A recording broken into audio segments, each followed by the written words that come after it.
Saudara, seorang dan Ramil di Paniai, Papua Tengah gugur ditembak anggota organisasi Papua Merdeka. Korban ditembak mati saat mengendarai sepeda motor.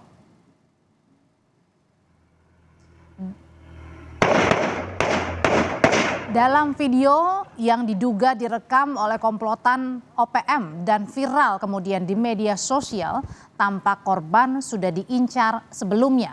Korban Letda Octavianus Sugalrey yang merupakan dan Ramil Aradide Paniai tengah mengendarai sepeda motor seorang diri melewati jalanan yang sepi saat dihadang OPM. Dan tak berselang lama dalam video amatir terdengar ada suara tembakan dan tubuh korban sudah tergeletak di jalanan dikerubungi sejumlah anggota OPM.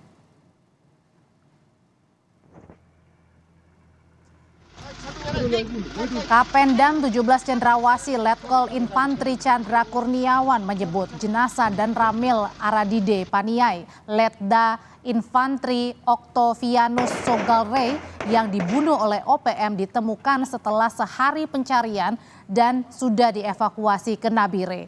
Chandra menjelaskan dan Ramil hilang usai keluar kantor pada Rabu siang. Korban dihadang dan dibunuh anggota organisasi Papua Merdeka di wilayah Pasir Putih.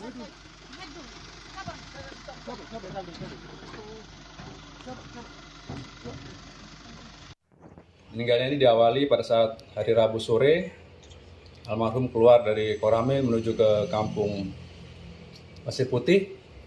Namun pada saat ditunggu sampai hari Kamis pagi tidak ada. Setelah itu dicari dan ditemukan tergeletak meninggal di arah jalan ke arah Pasir Putih. Kita lihat sendiri di video itu sudah ditembak, namun begitu tergeletak tidak berdaya, masih dianiaya sampai meninggal. Tentunya ini menjadikan catatan bagi kita yang selama ini OPM selalu berteriak menyampaikan pelanggaran HAM, tapi ternyata kita bisa lihat kejadian seperti itu.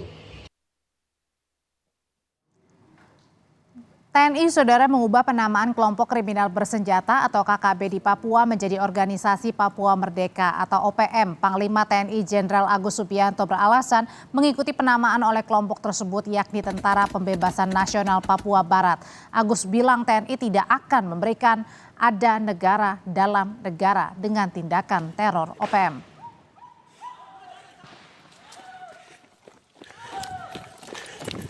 Jadi dari mereka sendiri menamakan diri adalah TPNPB, jadi Tentara Pembebasan Nasional Papua Barat, bersama dengan OPM. Ya. Sekarang mereka sudah melakukan teror, melakukan pembunuhan, pemerkosaan kepada guru, nakes, pembunuhan kepada masyarakat, TNI, Polri. Ya. Masa harus kita diamkan seperti itu? Dan dia kombatan membawa senjata. Saya akan tindak tegas untuk apa yang dilakukan oleh OPM. Tidak ada negara dalam satu negara. Bagaimana sebenarnya kronologi pembunuhan dan Ramil di Paniai, Papua Tengah oleh OPM dan dari kelompok OPM mana ini para pelakunya? Sudah ada Kadis Penat TNI Angkatan Darat Brigjen Christombe Sianturi. Selamat petang Pak Christombe. Selamat petang Mbak Audrey. Sebelum saya tanya, turut berduka cita sedalam-dalamnya Pak atas kepergian dan Ramil yang ditembak kemudian juga dibunuh oleh OPM. Terima kasih Mbak Audrey. Pak Kadis Penat, jadi sebenarnya kronologinya seperti apa sih? Tadi kan dan Ramil ini seorang diri perginya naik motor, nampaknya sudah diincar lama oleh para pelaku.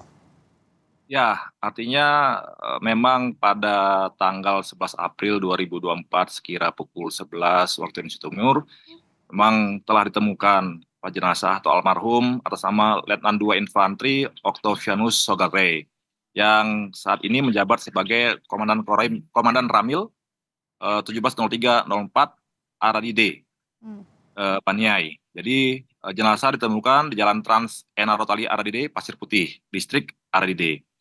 Sebenarnya almarhum sudah meninggalkan pos Koramil itu pada tanggal 10 April 2024 sekira pukul 17.00 waktu Indonesia Timur dengan menggunakan sepeda motor Honda CR-V Dinas. Waktu itu mau kemana rencananya? Nah, artinya kan beliau ini kan sebagai komandan Koramil ya di sana yang memang mempunyai wilayah binaan di Aradide itu. Jadi dia melaksanakan komunikasi sosial dengan masyarakat di sana sehingga merasa aman karena sudah terbiasa dengan masyarakat di sana gitu. Kemudian tetapi rupanya hal ini yang dibaca oleh kelompok OPM. Kelompok OPM itu bukan masyarakat Paniai, dia berasal dari tempat lain ya. Yang kita analisa ini merupakan dari Kodap 13 KGP Nipo Paniai pimpinan Matias Gobay. Jadi dia bukan masyarakat di situ. Artinya kalau masyarakat di sekitar Paniai itu dia sudah memiliki hubungan batin, hubungan keterikatan kekeluargaan yang kuat, yang erat dengan Pak Dan Ramil tadi.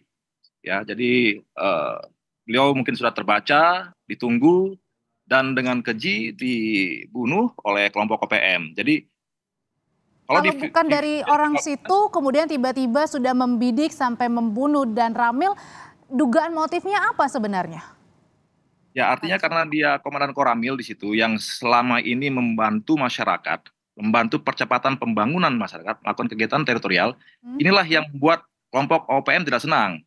Ya, masyarakat jadi maju, masyarakat jadi bersimpati dengan TNI, masyarakat jadi cinta tanah air Indonesia. Nah, inilah yang menurut kelompok OPM justru menghambat dari rencana-rencana mereka, sehingga orang ini menurut mereka harus dimusnahkan. Nah, sehingga jika kita lihat di video, dia sudah ditembak, jatuh, sudah tidak berdaya, masih dibacok lagi di kaki maupun di kepala.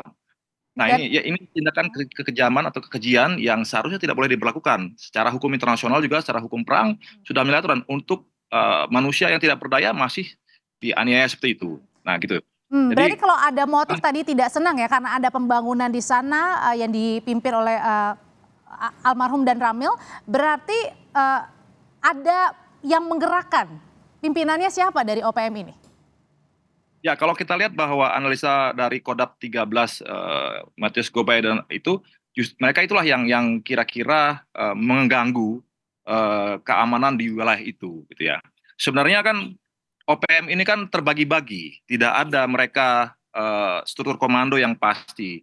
Seperti dibilang oleh Sambam dan sebagainya. Sambam pun tidak diakui oleh Kogoya misalnya. Kogoya tidak mau misalnya melepaskan Philip Martin, pilot yang sedang saat ini ditawan oleh mereka gitu. Jadi tidak ada cerita bahwa mereka punya struktur organisasi yang jelas. Ini kan hanya menunjukkan eksistensi mereka saja bahwa saya bisa mengganggu kalian lah. Saya mengganggu, jangan sampai masyarakat cinta kepada Indonesia. Itu. Karena kan saat ini fokus dari program kita adalah bagaimana meningkatkan kesejahteraan masyarakat Papua. Kita ada Impres nomor 9 tahun 2020 tentang percepatan pembangunan Papua. TNI di situ sebagai bagian dari 43 kementerian dan lembaga yang terlibat dalam percepatan pembangunan Papua. Justru inilah yang dianggap oleh OPM akan menghambat dari upaya-upaya mereka untuk memisahkan TNI dengan rakyat, untuk memisahkan antara masyarakat dengan untuk mencintai Indonesia. Kalau sampai dengan sekarang gimana proses pencarian para pelaku ini dan diduga ada berapa pelaku? Tadi kan dari foto kalau tidak salah ada 4 pelaku ya, Pak Kadis?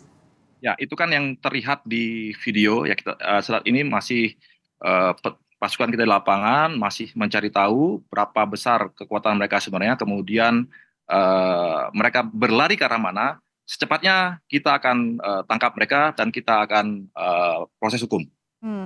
Kalau tadi kan juga Panglima TNI ya sudah bilang bahwa ada pengubahan penyebutan ya, biasanya kita kenal dengan KKB, kemudian ada OPM, sekarang semuanya namanya OPM gitu. Sebenarnya untuk apa ini pengubahannya? Supaya mempermudah apa?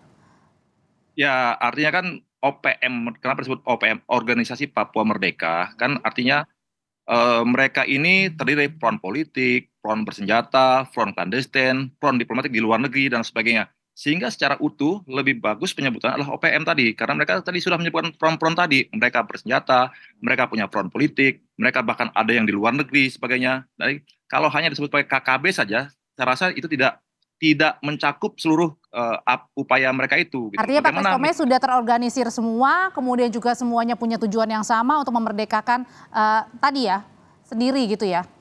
Betul, mereka kan berniat untuk memerdekakan diri, memisahkan diri dari Indonesia. Ya, justru itulah organisasi Papua Merdeka, OPM. Oke, kalau sampai dengan sekarang akibat peristiwa dari penembakan Dan Ramil, gimana kondisi di sana, terutama di sekitar lokasi? Apakah juga masyarakat mungkin merasa was-was, ketakutan di sana? Pak Ya, saat ini Bismillah. situasi sih sudah kondusif, jadi aparat juga sudah TNI dan Polri juga menjamin keamanan masyarakat, anggota sudah keluar termasuk untuk pasukan-pasukan yang emang ditugaskan di sana sudah mengejar keberadaan OPM dan mereka sudah mundur ini. Mereka artinya kan hit and run saja. Mereka tidak akan berani secara terbuka untuk melaksanakan misalnya pertempuran. Tidak ada, mereka tidak punya kemampuan itu. Tapi Sehingga mereka pembangunan terus jalan sampai sekarang meskipun tadi ada peristiwa yang tidak kita inginkan? betul, terus jalan. Artinya kan ini korban dalam rangka untuk meningkatkan kesejahteraan masyarakat Papua. Tidak apa-apa, itu sudah memang tugas kami, tapi komitmen kita untuk meningkatkan kesejahteraan Papua, untuk meningkatkan pembangunan di sana tetap harus jalan terus. So must go on. Dan untuk pencarian dari para pelaku sendiri, Pak Kristome, juga melibatkan polisi atau masyarakat setempat kah? Pasti, Pak. Jadi kita kan semua elemen ini berkolaborasi, bekerja sama, artinya baik TNI, Polri, masyarakat yang ada di sana, yang memang cinta pada tanah air, cinta pada Indonesia. Tidak semua masyarakat di sana senang pada OPM, justru mereka butuh kehadiran kita. Makanya beberapa desa malah menyatakan ingin ada TNI di sana, ingin ada TNI dan Polri di sana, karena kita pun melaksanakan pembangunan seperti misalnya sumber-sumber air, masuknya listrik ke wilayah-wilayah terpencil. Saat ini kita lah yang melakukan itu, bukan OPM. Justru OPM yang ada di luar negeri, apa yang sudah mereka berikan kepada masyarakat Papua? Tidak ada. Justru kita, TNI Polri, justru pemerintah Indonesia saat ini yang berusaha meningkatkan kesejahteraan masyarakat Papua. Dan melalui peristiwa pembunuhan ini tetap pembangunan di sana berjalan terus ya Pak ya? Tetap terus, Mbak. Baik, terima kasih Kadis Penat TNI Angkatan Darat Brigjen Kristome Sianturi sudah berbagi pandangan di Kompas Petang. Saya selalu, Bapak.